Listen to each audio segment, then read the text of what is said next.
Ladies and gentlemen, AEW Revolution 2022 review. We're about to hop right on into this thing. If you're a big wrestling fan, subscribe to this channel or leave a like on this video. So, ladies and gentlemen, overall, man, here's the deal with AEW Revolution. I'm going to jump to a couple of overall thoughts and then we're going to jump into the show. Look, AEW got to go back to Saturday pay-per-views, man, first and foremost. Because I'm here on a Sunday, man, and man, you can't go to 12 Eastern when we're on a Sunday night, man. We got to go back to AEW Saturday pay-per-views. That's first and foremost. I've seen a lot of people saying, man, look, this was a great pay-per-view, and every match was great. And I'm just here to say this, man. What is the definition of great these days? Because I saw a lot of matches that were good. Saw a lot of matches that were really good. The only matches I seen that were great was the tag team three-way and the Face of the Revolution matchup. I saw a lot of good to really good matches that got called great. That's just me. I didn't think every match was great. Nevertheless, man, there were a lot of great things, a lot of interesting things that happened in the show. Not a lot of necessarily great matchups. So we're about to hop right on into this thing. Give me further context. Don't just jump out and leave yet. Stick around. First up, Chris Jericho versus Eddie Kingston. I was a little bit surprised that this opened the show. Probably would have thought that something else would open it, but nevertheless, we're going into this matchup, and I'm like, Eddie Kingston has to win this matchup. We will run into a lot of situations where, not just AEW, any wrestling promotion, where you set up a storyline, and Eddie Kingston has been set up with the loser storyline. We just did that with CM Punk. He lost the match. He couldn't afford to lose this one. This opened up pretty hot with a jumping suplex, and you know what? I was very surprised. I won't go through move for move with these matches. You've already seen the match. I won't go move for move. Nevertheless, I was very surprised that Chris Jericho tapped out. You don't see that every matchup. That doesn't happen very often at all. Eddie Kingston picks up the win. It was exactly what it needed to be. Chris Jericho looked good in this matchup. He looked better than, like I said, better than expected. And Kingston looks really good, but they have to do something with the momentum. He just beat Chris Jericho. Big win for Eddie Kingston. Maybe his biggest AEW win. I would have to go back and look at that. But off the top of my head, that's the biggest Eddie Kingston win in his AEW run so far. We'll see where they go with it going forward. Moving on, we had the Bucks. We had Redragon. We had Jurassic Express. And this was incredible. I give AEW crap a lot because their matches go 100 miles an hour, and it's normally like that for all of the roster. Well, in this pay-per-view, there was a concerted effort, and it seemed like every match started slow. It had the traditional wrestling style: start the match slow, build up the drama. So I appreciated it to an extent, but in this matchup, you couldn't have that. You couldn't start slow with the athletes that's in this matchup, and it did not start slow. It was 100 miles an hour. That's what it needed to be. And the Young Bucks match, usually they overstay their welcome, but I will give them credit. This match did not overstay its welcome. It didn't have a whole bunch of kickouts that you felt like, oh man, this is just too many kickouts and the match needs to end. No, it was a fantastic match. We had some sick spots in this matchup. And look, man, at the end of the day, it was very important for the Jurassic Express to win this matchup because their title reign, overall, it has just not been connecting, and they needed a big win over the Bucks, over Redragon, and they absolutely got it. Hats off to them because I assumed that either the Bucks or Redragon. I thought Redragon was going to pick up the victory here. Nevertheless, Jurassic Express gets the win in what was a fantastic match, a great matchup. My hats off to all three teams for the 6 spots that we saw in this matchup. Very well done. Jurassic Express picks up the victory. Moving on, we had the Face of the Revolution matchup. And this one was another one. Fantastic matchup. Orange Cassidy with one of the most creative ladder spots I've ever seen in my life. We had the big guys facing off, Wardlow, Hobbs, Keith Lee, and out came Orange Cassidy, which was very funny to me. Tremendous stuff in this matchup. Great moments. There was a spot that I didn't like in this matchup. Everybody goes tumbling to the outside, and there's Wardlow standing in the middle of the ring, and I'm like, climb the ladder. The crowd is going crazy, and I hate this in ladder matches. And this isn't just AEW, so it's not particularly to them. But when you're alone in a ladder match, you have to climb the ladder. It doesn't make sense to jump to the outside. Now the announcers have to make up for it. Oh, Wardlow, he's just not satisfied. He wants to beat down. Like, no, they're easier to just climb the ladder. Nevertheless, we got a crazy table bump. Keith Lee and Hobbs are at the announce table. Wardlow just knocks him to the ground through the table. And this was a wild match. We got a Danhausen spot. And there's ultimately Wardlow picks up the victory. And I was one to say that I thought that Keith Lee should have won this matchup. But nevertheless, anybody could have won this matchup and I wouldn't have been too mad at all. Wardlow winning it, I understand it. He's on the roll. And you have to go with that momentum. We'll see. Now, with the face of the Revolution match, one of the problems that I always have is the aftermath. Like, normally, somebody wins this type of matchup, they go on to get the championship shot, and they lose that match, and they lose momentum. Now, you have Wardlow, who's undefeated. Do you go with Sammy continuing? And it's going to be tough who you choose. Like, it's going to make for an outstanding match, but better than that, it's going to make for a very interesting booking decision. So we'll see how that turns out going forward. Moving on after that, Tony Schiavone was out, and he was here to announce a contract signing. And sometimes you just need to let the guy come out. Like, there doesn't need to be an announcing. Tony Schiavone announces that it's Swerve Scott, and I always think that kind of kills the pop for the guy, whereas if the music hits and you see Swerve Scott on the screen, the crowd goes crazy. Nevertheless, that's just semantics. Swerve Scott comes out, and the crowd is already chanting, "Whose house? Swerve's house." And Swerve just plays right to the crowd. And let me just tell you this. Like I always say with every new signing, there's only 3 hours of TV, and I am just so fascinated to see how is AEW gonna pull this off, because Swerve Scott is a huge momentous signing. Like, I'm not here to say that it's Brian Danielson huge, but it's huge nonetheless because this guy is ultra talented and he's a brother, so I'm gonna pull for him. But only 3 hours of television. You got a lot of new guys coming in. You already got established guys there. How are they going to pull this off? I have no idea, but I'm going to sit back. And I absolutely hate this phrase, but here it is. I'm going to let it play out. Nevertheless, we had, after that, Jade Cargill versus Conti. Jade was out as Jade from Mortal Kombat. Nevertheless, she looked great. This started hot. They did the thing to where they hit a bunch of great moves to where it looked like, oh, this match is going to end early. And normally, overall, I think that is overused in wrestling today. But for Jade Cargill, none of her matches really start out like that. So I thought that it was a good idea to use that trope to go with here. It felt fresh. Nevertheless, this one kind of went downhill for me.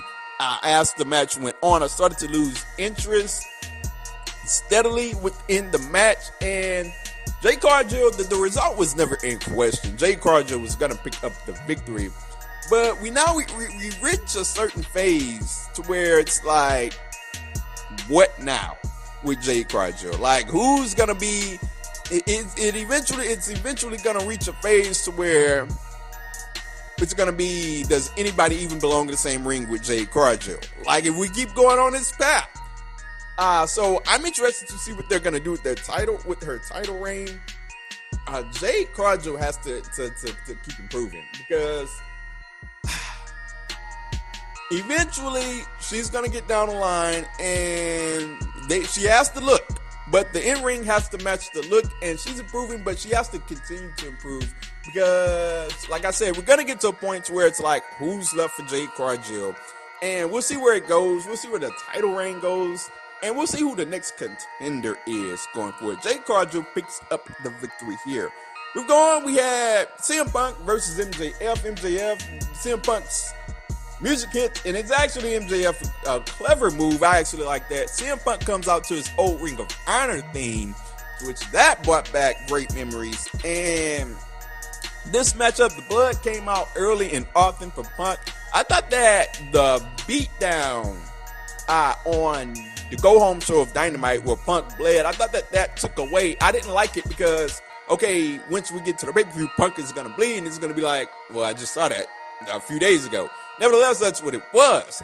This was a slow match. Like I said, there was a concerted effort out of nearly every match to start slow. And it felt weird because I'm used to AEW pay-per-views going 100 miles an hour in nearly every match. So when we have a pay-per-view where nearly every match starts slow, it feels weird. It kind of feels out of place. It's not a bad thing, but it's just an adjustment. We'll see if that continues going forward. We had the crazy superplex on the tax, and we get down to the end of the match. And I'm one to think that Wardlow, we did a lot of comparing to Batista. And Batista had a big turn, and it was a big moment. I didn't feel like, okay, Wardlow slides Punk the ring. Punk uses it. He wins. I didn't feel like this was a big moment for Wardlow. I feel like this was just a part of the storyline. Like, this is a small part of the Punk MJF story. And when Batista turned on Triple H, it was a big deal. I didn't feel like this was a big deal for Wardlow. That's just me. We'll see how the story plays out going forward. As for the result of the match, Punk shouldn't have won this match. The wrong person won. I said weeks ago, I don't care what happens, CM Punk should not be winning this match. The old guy should not be beating MJF under any circumstances. And it looks like we're moving on from this to MJF Wardlow at some point, which I don't like. Because now CM Punk has defeated two of the four pillars of the so-called four pillars of AEW. And the next viable thing for CM Punk is the heavyweight championship. And I think it's too early to go there with Punk. If anything, MJF should have been winning this match, and his path should have been the World Championship. And then we could have done the Wardlow thing where he turns on him. That's just me. I don't think that CM Punk should have won this match, and his path should be going on to the World Championship. No. This is MJF's path. I thought that they screwed up here. I'm not here to say that MJF is ruined by any imagination, by anything. I'm not here to say that at all. Nevertheless, MJF should have won the match. As we move on to Dr. Britt Baker and Thunder Rosa, we had a new women's title, and I think that this design is much better than the previous design. Not that the previous design was bad, but this one is a better women's title. That's just me. This match really failed to live up to expectations. I can say that this was a bad match. It was slow, to which I don't have a problem with it starting slow if you build up the drama and it eventually gets good. Nevertheless, there were just too many distractions in this matchup for me. Excuse me. And when you have a lot of distractions, it tends to take away from the match. And Britt Baker picks up the win. And this was one of the worst results of the night, because Thunder Rosa should have won. Sometimes you have moments in wrestling. I go back to TNA and Samoa Joe. There were plenty of times when Samoa Joe should have won the title and they just didn't do it. And by the time that they did do it, it was like, it's too late now. The momentum is gone. And the momentum is gone for Thunder Rosa in my estimation. That was the moment, and you missed out on your moment. And Britt Baker, man, Britt Baker's overrated. I just gotta say it. Like, she hasn't been connecting. This title reign has not been connecting for me. I don't really feel like Britt Baker has done a great thing since the Lights Out match. I can't think of a great thing that Britt Baker has done since the Lights Out match. Like, she hasn't had a great match since then. And I just don't believe in this title reign, and I don't see why they went with Britt Baker here. Because this was Thunder Rosa's time. In my estimation, you should have went with Thunder Rosa. As we move on, Jon Moxley versus Bryan Danielson. And this was another one, like I said earlier, started slow. This came after Punk and MJF, and it kind of felt like at a point where, okay, this is too much blood now. Like, it kind of felt like that. I understand that this needed blood because, you know what? Moxley said in the promo, I don't team with nobody until we bleed together. So I understood it. It's not that I had a big problem with it. We had a sick back body drop in this matchup from, I think it was from Danielson. Moxley pulled out the submissions in this match. This was a good match, but what a hella weird ending that was. Like, what was that? I had to go back and watch it. Did Moxley really pin him? Like, it was that weird. We didn't get a replay afterward, but it was just a weird matchup. This was another one that people were calling great. And I was just sitting there like, that was not a great matchup. It was a good matchup. You could even say really good, but it was not a great matchup by any stretch of the imagination. Good nonetheless. I enjoyed it. Don't get me wrong, but not great. Nevertheless, the match wasn't even the story here, because both guys got into it. Here came security, but here came William Regal, and William Regal came out there like an old daddy. Y'all shut that noise up right now before I give y'all something to cry about. Oh, you laughing about it? I'll whip you too. Wow. You can take some of this too.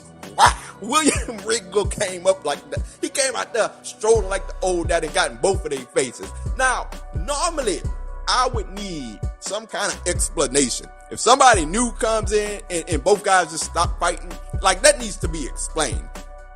I don't need any other explanation other than that's William Regal. That's it. That's all I need. I'm good with it. Danielson stopped fighting. Moxley stopped fighting because Dad came in the room. That's all I need. Is William Regal. You know what? That's it. That's the only explanation I need. Now, with that being said, I was against Moxley and Danielson teaming up. We had the handshake, which is all fine and well. But, it's not that I wouldn't enjoy Moxley and Danielson tag team. It's that we already have a lot of tag teams in AEW, and we have a lot of tag teams that aren't getting their just due as it is.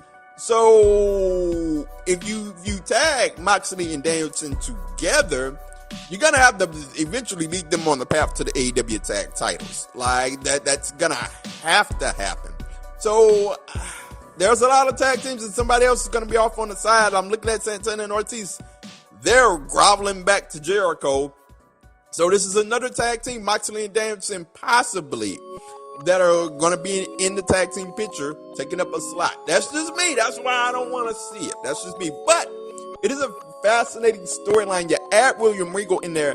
And as an aside, William Regal needs to be on creative. Like, he needs to be there with Tony Khan. I know Tony Khan is running everything by himself, but William Regal is one of the brightest minds in wrestling history.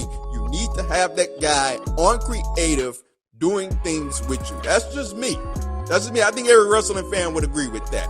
Moving on, we had a HFO versus Sting, Darby, and Sammy. And this was the match that was a cool-down match. That's I've already come to terms to. That was why the match was made, and that's why it was placed in between Moxley and Danielson and right before the main event. Nevertheless, it started hot, and it stayed hot. To me, Sammy Guevara, as athletic and as great as he is, he does too many reckless spots. Now, there's a difference between great spots. Oh, that was awesome. And it's just another one. Another difference between just a reckless spot. That spot where it was a Spanish fly off the top to the stage. I mean, on tables like it's just too much. It was just too reckless, and you seen that you didn't even get a table break there, and you're landing. If something goes wrong, it's a stage right there. It's not like you're on in a ring, or it's not like you're on the outside with a mat. Like, no, it's the stage. So like, yeah, that one was just too much to me. Even Sting. Now, Sting doing that tabletop, and look, it's 62-year-old Sting. It was cool to see, but as a lifelong Sting fan that's enjoying this work, like, no more dives, Sting. No more dives, Sting. You scared me. It worked, though. Nevertheless, we get to the end of the match. Darby missed the coffin drop, but he gets the victory, and I'm not going to be too hard on this match because it was one of those that was, we all looked at this match and it was like, okay, it's just there. And it was better than expected. Sting, Darby, and Sammy picks up the victory. He had the crowd hyped for the whole match, so I'll definitely give them that. Moving on to the main event, as Mark Henry would say, Adam versus Adam. We had the Let's Go Adam chants. The crowd was really silly for this matchup. But nevertheless, we had some boos for Hangman Page in the big introductions. And I'm like, what are we doing here? Like, I understand that some people can be better chasers than champs, but Hangman Page has done a really good job as champ. Why are we booing Hangman Page after what was AEW's greatest storyline, greatest storytelling when Hangman Page won the championship? Now we're to the next pay-per-view and we're booing Hangman Page? What are we doing? This was another match that was good, that I enjoyed it. I would say even really good. But nevertheless, Redragon comes down and it's a big, man. Like, you get a crowd groaning. Like, AEW, one thing that I like to see them get better, like, we don't have to have many people at ringside coming down to ringside because that creates we're taking away from the athletes. We want to see what's going to happen. What's going to happen now? So Dark Order comes out. They get them out of the way. Hangman Page picks up the victory. And this was a good match. It was you could even say really good, not great to me. It was just something that was missing in this show. I don't know if it was the fact that, you know what? AEW went an hour overtime. It was midnight Eastern. I don't know if it was that or what, but it was just something missing from this match. Nevertheless, the right result, Hangman Page picks up the victory, and he's still your AEW heavyweight champion. That is it for this review, ladies and gentlemen. You can find me on Twitter at Corey B. Elite, at Too Sweet Pod. Let me know your thoughts on AEW Revolution. On YouTube, you can see the timestamps. Just check the timestamps for each match up if you want to fast forward and check out each match up. So I am out, ladies and gentlemen. Hit me up. Let me know your thoughts on AEW Revolution.